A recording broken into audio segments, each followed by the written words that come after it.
ইতালির বিপক্ষে প্রতিশোধ নিয়ে এ লিগের ২ নম্বর গ্রুপে চ্যাম্পিয়ন হয়েছে ফ্রান্স।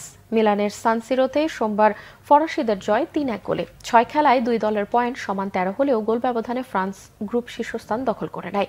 আগের ম্যাচে দুই দলের নকআউট পর্বের খেলা নিশ্চিত হয়েছিল। গত সেপ্টেম্বরে ঘরের মাঠে প্রথম দেখায় ৩-১ গোলে হেরে যাওয়া ফ্রান্সের জন্য ফিরতি ম্যাচটা ছিল প্রতিশোধের।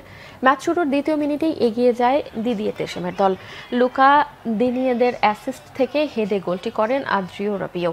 ৩৩ মিনিটে ইতালির গুয়েলেমো ভিকারিওর আত্মঘাতী গোলে ব্যবধান বাড়ে ২০২০-২১ দ্বিতীয় আসরের চ্যাম্পিয়নদের। তবে ২ মিনিটের মধ্যেই একটি গোল শোধ দেয় চারবারের বিশ্ব চ্যাম্পিয়নরা। বাঁ-দিকের বাইলাইন থেকে দিমার্কের ক্রসে ৬ গজ বক্সের বাইরে থেকে ভলিতে লক্ষ্যভেদ করেন ডিফেন্ডার কলম্বিয়াসো। ৬৫ মিনিটে ২ গোলের লিড পুনরুদ্ধার করেন রাবিও। বাঁদিক থেকে দিদিয়ের ফ্রি কিকে আরেকটি হেডে ম্যাচে নিজেদের দ্বিতীয় গোলটি করেন মার্শেইয়ের মিডফিল্ডার।